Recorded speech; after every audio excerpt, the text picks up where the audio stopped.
hello again, everybody. This is John Norris at Trading Perspectives. As always, we have our very good friend, Sam Clement. Sam, say hello. Hey, John. You doing okay today? I'm doing awesome. How are you doing? I'm doing okay. I can't complain. I can't complain at all.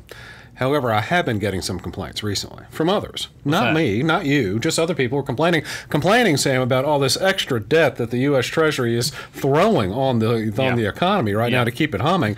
All this extra debt, how are we going to pay for it, and just what in the heck's going to happen with interest rates moving forward? Yeah, it seems like when this crisis first started, the first package that we passed, everyone seemed for the most part fine with it. The talks of growing debt weren't as bad, but they passed a smaller second package, and then now we're here on the third package, I guess, third or fourth. But people are starting to complain. They're saying, okay, do we need another $1 trillion of this? Do the states need this money? Do what have you? We've kind of reached a breaking point, even in this smaller cosm of this virus, of how much more money do we need to throw at it? Sam, $1 trillion here, $1 trillion there. And pretty soon it starts to add up, doesn't it? The old joke was it used to be $1 billion here, $1 billion there. Now it's $1 trillion here, $1 trillion there. Lord knows what it's going to be by the time we get finished. And we probably won't even know the truth of how much money that we're actually spending out there.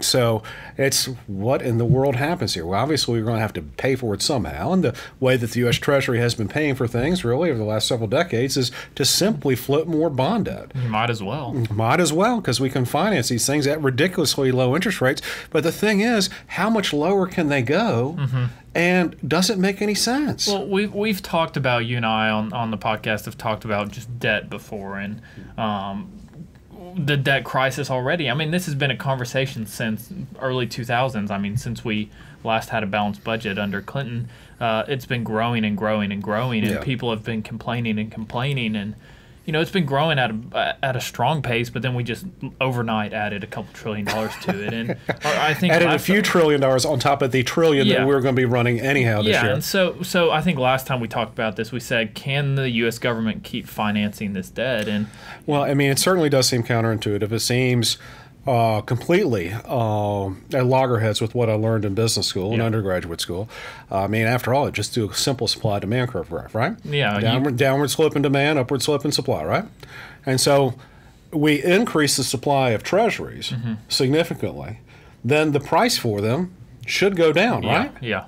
And if the price for them goes down, given the inverse relationship between price and yield, it seems as though if price is going down because we have shifted the supply curve so far out to the right, Sam, interest rates have to go up in that scenario. And just think of it as if the U.S. government was a corporation and we just kept taking out, say we ran a restaurant, we kept taking out debt and debt and debt. It gets more expensive to finance that debt. I mean, we saw companies like, for everyone else. Yeah. Except for the U.S. Treasury. We've seen all these companies during this coronavirus time having to take out debt to fund short-term liabilities, and it's just at ungodly rates. I mean, you're seeing 12, 15% for these companies, but the U.S. government just goes down and down and down. I think the U.S. Treasury, if it were to float a bond, a 30-year bond today, would be able to borrow at around $1.25. Around $1.25, 125 basis points, thereabouts, give or take a few basis points. And it really does seem to defy logic. I mean, here we are, mid 20 trillions in accumulated public debt. A lot of it is internal IRUs from the Treasury to the Social Security Administration, but even so, it's real money somewhere. They've got to figure out a way to pay it all back. Yeah. And you would think, with that kind of supply shifting out, that how in the world could demand go up? But Sam, prices for Treasury debt can't keep on going up and up and up unless the demand for the darn things is increasing at a faster rate than the supply of them. Yeah. So how in the world, and that's not the word I was really thinking of, how in the world is it that the demand for U.S. debt, demand for sovereign debt just in general from the G7 in particular, demand's just so great that we're just driving interest rates through the floor, and there doesn't really seem to be an end in sight, is there? No, I mean, you look at the 10-year Treasury yield for the past, 30, 40 years, and it's pretty much, it's spiked up here and there, but it's been dropping pretty consistently the whole time. I think part of it, you got to look at it relatively. I mean, look at the U.S. debt compared to some of these other countries' debts. I mean, we've talked about negative interest rates and some of these countries floating negative yielding bonds, and I mean, if you need fixed income assets, The U.S. has to be the place for it. And that's ultimately it's a part of it. That's a part of it. That's ultimately what I tell people who ask me this, and I have gotten this question quite a bit recently, as I'm sure you probably have from a few folks. Yeah. Just what is going to happen to interest rates? How are we going to be able to do all this type of thing? And really, I've just come up with a couple of things. It depends on how much the Federal Reserve wants to buy, because they've been buying a bunch, as we all well know.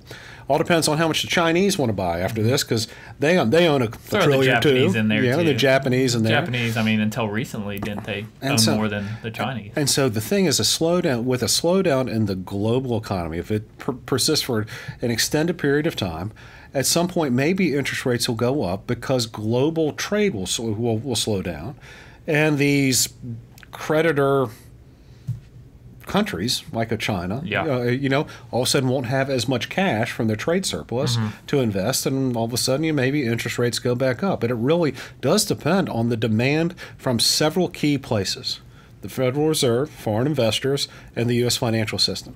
I don't really know a lot of individual investors, truthfully, that are buying and holding a whole bunch of 5- and 10-year Treasury notes. Well, it doesn't seem like there's much of a reason to anymore with how low some of these rates are. I mean, the only real benefit you're getting is some added diversification from it. Those aren't probably going to go down when the stock market's falling, but you're not really earning much for it. You might, a lot of people say, well, I might just keep it in cash, and then when the stock market looks better, I'll start investing it there. I mean, it's hard to get demand from what we've seen as far as clients for 50, 70 basis point bonds. Well, this morning, before the markets were really open here in the United States, the 2-year Treasury note had a yield to maturity, Sam, of 19 basis points. So they could go out and borrow money for 2 years for less than the overnight lending target, which is 0 to 25 basis points. Yeah. And so what you're saying is should I lock my money up for 2 years and make about what I could make in a money market account or a savings account or something along those lines?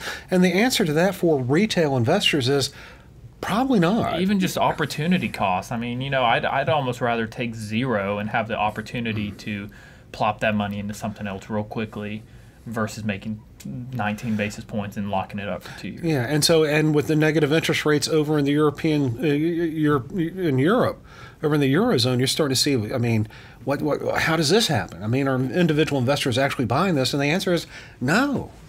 Because the ECB makes banks buy the stuff. Yeah. And then also you do have some mutual funds and some institutional investors just betting the direction of interest rates. That's all they're doing. Yeah. They're not sitting there saying the 2-year Treasury. At the price of it and where that's going to go. They're not sitting around saying the 2-year or the 5-year is a screaming buy right now. What they're doing is betting the direction of interest rates. Even just spreading it, long the 2 and the 10 and short the 5. I mean, they're not necessarily looking for the yield on it.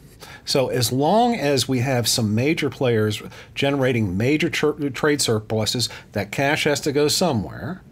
And as long as we have central banks around the world bloating their balance sheets through quantitative easing and what have you, and as long as we have insurance companies that need to match duration, they need to match up liabilities, need the duration, and as long as we have banks which are under some kind of pressure to buy sovereign debt, it seems as though, Sam, there might be an almost inexhaustive amount of money out there to keep interest rates low for the time being. Well, I mean, I think that's what we've seen. That's why the government can take out several $1 trillion of debt in a month and a half, and nothing really happened to interest rates, and that's what's been the storyline for 2 decades now. Yeah, particularly since the Japanese real estate bubble crash. So when I'm telling this to people, they're going to kind of look at me kind of cross-eyed, going, "Really? How can we do all this type of stuff and not see interest rates go up?" And I'm going to say, listen, if the U.S.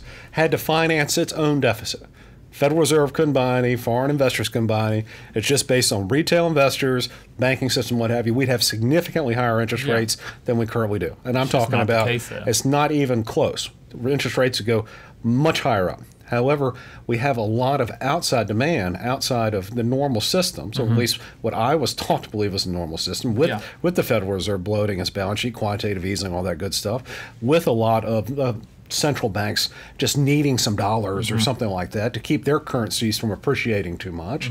And with the massive trade surpluses that the Chinese have, plowing a bunch of money into dollar-denominated assets to keep the peg on the yuan and all that stuff. And so we have all this excess demand, so interest rates should remain low for a relatively, decent amount of time, unless, of course, Sam, The Chinese decide they don't want to buy any more of our debt. Maybe they don't have the money anymore. Maybe they don't have the money to do it. Maybe the Japanese don't have the money. Maybe anymore. the Japanese don't have it. And so that's not necessarily a short-term problem, but it could become a structural problem if, one, we can lighten up every 2 years, say, hey, let's put this cash somewhere else. That's all we have to do. And in truth, all we need to have is maybe a rumor out there that the Chinese are no longer buying, the Japanese are no longer, the British are no longer buying, all this stuff, no longer buying our debt. And you start to see, all of a sudden, interest rates creep up a little bit. However, I'm old enough, I've been doing this long enough, when people think of higher interest rates, Sam, they're thinking of what Paul Volcker did to the U.S. economy at the beginning of the 1980s. 20%. And that's not what I think anyone here is currently talking about in terms of higher interest rates. With the 30-year bond at $1.25, 1.25% or thereabouts, even a shift to 2.5% to 4% on the 30-year bond would absolutely crush a lot of longer-term investments, just due to the way that you calculate bond prices. Yeah. So higher interest rates, Sam, in my estimation, are closer to the 3 to 5% range, and not the 10% range that everyone, that I've been speaking to is kind of scared of. And I think the economy, I think the retail consumer, I think the standard home buyer, all these people, I think we can absorb a 3 to 5% sort of longer-term security without causing the economy to go completely into the ditch. Yeah.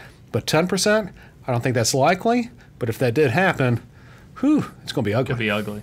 It's going to be real ugly.